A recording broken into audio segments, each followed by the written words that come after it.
بچوں نے بہت محنت کر کے تقریر یاد کی ہے اور یہاں پر آ کر تقریریں پیش کرنے کے لیے بہت ہی حوصلے کی ضرورت ہوتی ہے. اگلی جو مقررہ ہے ان کا کوڈ نمبر ہے 918 نمبر. ان سے گزارش ہے کہ وہ یہاں پر تشریف لائے اور اپنی تقریر پیش کریں. جناب صدر صاحب، معزز جج صاحبان و مکرم سامعین، السلام علیکم ورحمۃ اللہ وبرکاتہ. موضوع سخن ہے تعلیم لڑکیوں کی ضروری تو ہے، مگر معزز سامعین اگر ایسا کہا جائے تو ہرگز غلط نہیں ہوگا کہ کسی قوم کی تہذیب و تمدن کی فنا اور بقا کردار سازی میں طبقہ نسواں کا بہت بڑا ہاتھ ہوتا ہے.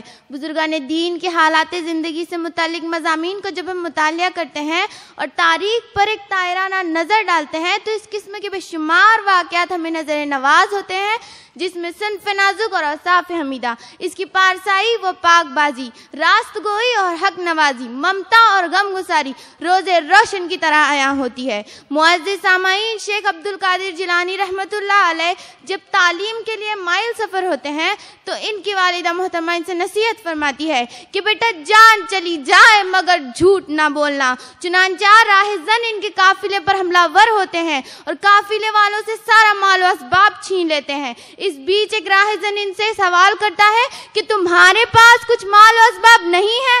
تب آپ رحمت اللہ علیہ اپنے والدہ محترمہ کی نصیحت کو فراموش نہیں کر پاتے اور کہتے ہیں کہ میری پوشاک میں 40 درہم پوشیدہ ہیں، اگر آپ چاہیں تو لے لیں.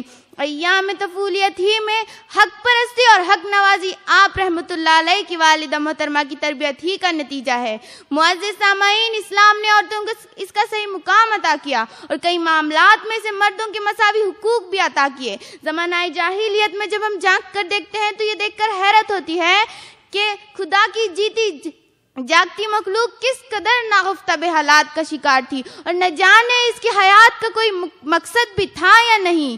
کنبے کی خدمت گزاری اور اس کی عوض ذلت خواری ہی اس کا مقدر بنی ہوئی تھی. لیکن مذہب اسلام کا صنف نازک پر سب سے بڑا احسان یہ ہوا کہ انہوں نے عورتوں کو حصول علم کا حقدار قرار دیا. حضور صلی اللہ علیہ وسلم نے ارشاد فرمایا، طلب العلم فریضۃ علی کل مسلم و مسلمات. ترجمہ، تعلیم یہ مرد و زن دونوں کے لیے لازم قرار دیا گیا ہے. یہ امر غور طلب ہے کہ یوروپ جو خود بزم مہذب ہونے کا دعوے دار ہے، اس نے عورتوں کو سامان آرائش و سامان استعیش کی سوا کچھ نہیں سمجھا، لیکن مذہب اسلام نے عورتوں کو سماج میں اس کا باوقار مقام عطا کیا. معزز سامعین، ان سارے واقعات و شواہد کی تناظر میں تعلیم نسواں ایک بہت اہم ضرورت بن کر ابھرتی ہے اور تمام کرۂ ارض کی عورتوں کو مہمیز کرتی ہے کہ وہ شرم اور حیا، عفت اور عصمت کی تقدیس کو ذہن میں رکھتے ہوئے اپنے جائز حقوق کو حاصل کرے. خصوصاً مسلم عورتوں کے لیے تو ضروری ہے کہ وہ اسلامی حدوں کی پاسداری کرتے ہوئے اپنے جائز حقوق کو حاصل کرے، کیونکہ برداشت و مسلباتہ کی پابندی، اسلامی انداز فکر، غم روحی و کج روحی جیسے اجتناب ترقی کی راہ میں کبھی بھی رکاوٹ نہیں ہو سکتے. معزز سامعین، یہ مقولہ بہت مشہور ہے کہ کسی مرد کا تعلیم یافتہ ہونا صرف اس کی ذات تک محدود ہوتا ہے، لیکن کسی عورت کا تعلیم یافتہ ہونا گویا پورے ایک خاندان کی تعلیم یافتہ ہونے کی دلیل ہے. بقول شاعر، تنظیم تم کو قوم کی منظور ہے اگر تنظیم تم کو قوم کی منظور ہے اگر بچوں سے پہلے ماؤں کو تعلیم دیجیے، بچوں سے پہلے ماؤں کو تعلیم دیجیے. معزز سامعین، کرۂ ارض کی قدیم تاریخ کا جب ہم مطالعہ کرتے ہیں تو یہ حقیقت روز روشن کی طرح عیاں ہوتی ہے کہ ملکہ سبا سے لے کر پائلٹ اظہر حسین تک ایک طویل فہرست موجود ہے، جس سے یہ حقیقت آشکارا ہے کہ صنف نازک نے زمانے کے ساتھ قدم بقدم چلتے ہوئے زندگی کے ہر گوشے کو اپنے عمل اور کردار سے روشن کر دیا.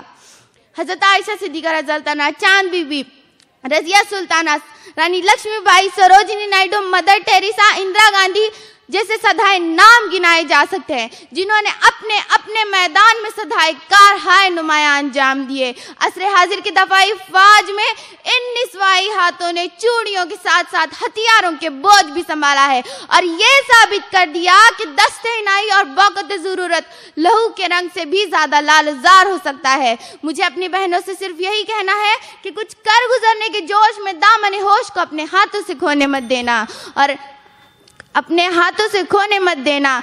اور شاہ راہ ترقی پر محو سفر ہوتے ہوئے بے حیائی، بے پردگی اور بدگماشی جیسے سنگ زیروں سے اپنے پائشوں کو لہولہان نہ ہونے دو میری بہنوں، لہولہان نہ ہونے دو۔ جب بھی قدم بڑھائیں تو آپ کی تمام اعلیٰ قدریں آپ کی ہم رکاب ہوں، جسے ایک صحت مند معاشرے کی اساس ہیں، جس سے ایک خواندگی اور پرسکون زندگی عبارت ہے۔ ضروری نہیں کہ فلم بینی اور رقص کاری کو وقت گزاری کا ذریعہ بنایا جائے، کیونکہ زندگی کی تمام اعلیٰ مدراج طے کرنے کے بعد بھی یہ شعر کی تفسیر بنی رہی ہے کہ تعلیم لڑکیوں کی ضروری تو ہے مگر، تعلیم لڑکیوں کی ضروری تو ہے مگر، خاتون خانہ ہو وہ صبا کی پری نہ ہو، خاتون خانہ ہو وہ صبا کی پری نہ ہو۔ شکریہ۔